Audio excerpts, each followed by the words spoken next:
This is a reading of my Substack post entitled To My White Siblings. Here it is. To my fellow white people, we're making it too hard, y'all.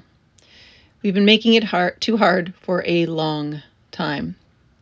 Friends, we're confusing sacrifice with integrity, control with care, and nuclear family with community. We've spiritualized gripping, performing, and proving so deeply, we forgot how to just be fucking real. We don't need to atone for whiteness by becoming the most righteous people on the planet.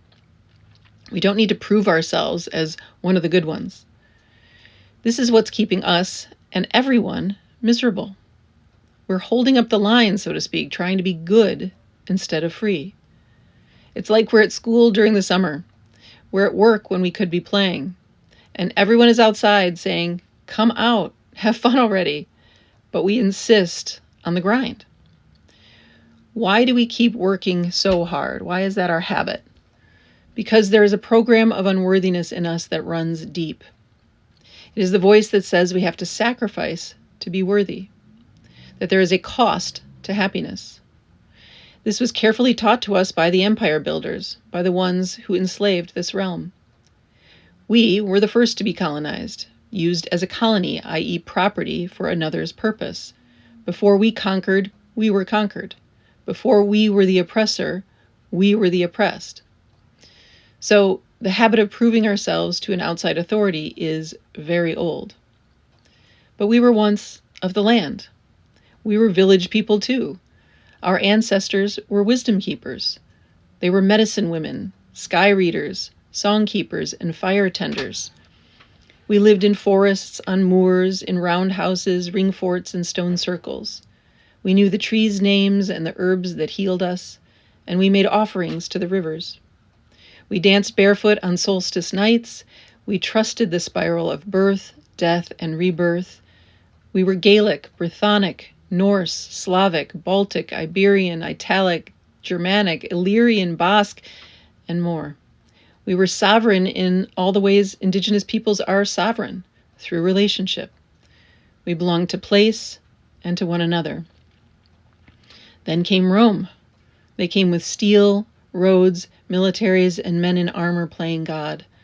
Rome colonized Europe's body, systematically, efficiently, and violently. They imposed patriarchy over partnership, law over lore, war over rhythm, and hierarchy over our sacred circles. 1,000 years of repression framed as salvation that never truly ended. So we forgot. We forgot the feeling of the grove, of our grandmother tongues, and we forgot the names of our ancestors who weren't written in church records. The witch burnings that Rome began, the church continued, because it has always been about suppressing the feminine.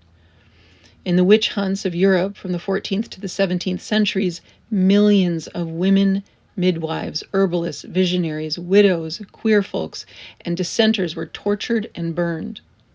It was a genocide, but not just of our people, of our knowledge, our lineage, and of our memory.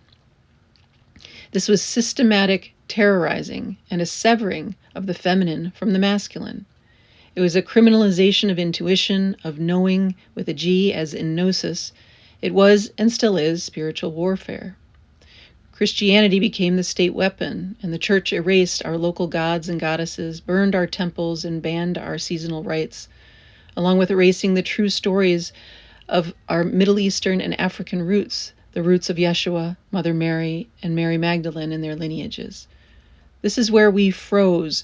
We were told to conform or die, convert or burn, obey or vanish. So we obeyed to survive. The bargain was, forget your colonization and you can become the colonizer. And we took the deal. We internalized the conqueror and we perpetuated the pain. We turned the violence outward, into the global south, onto our Black and Indigenous siblings, and onto Gaia herself. To decolonize ourselves and get right in right relationship with others, we must feel the root severing inside ourselves. We must return to the body and feel through this pain. We must heal. And part of that healing is admitting that our superiority complex is actually amnesia playing dress up. We've been doing a performance of good boys and good girls for the so-called authorities of the church, the state, and the moneyed class. No more. It's time to return to place, to ancestry, to rhythm and reverence. Only then can we be trusted. Only then are we doing the work, because the work isn't performative. The work is remembering and rewilding ourselves truly and together. And the time is now. We are waking up to what happened to us right now. We've been ancestrally orphaned. We've been deeply disoriented. We've been out of place. But when we stop performing, we can come home to our bodies, to our his and her stories, and to each other. We can take our place in the circle, not as leaders, but as fellow humans. When we stop performing, the land will speak to us again, and so will our melanated brothers and sisters.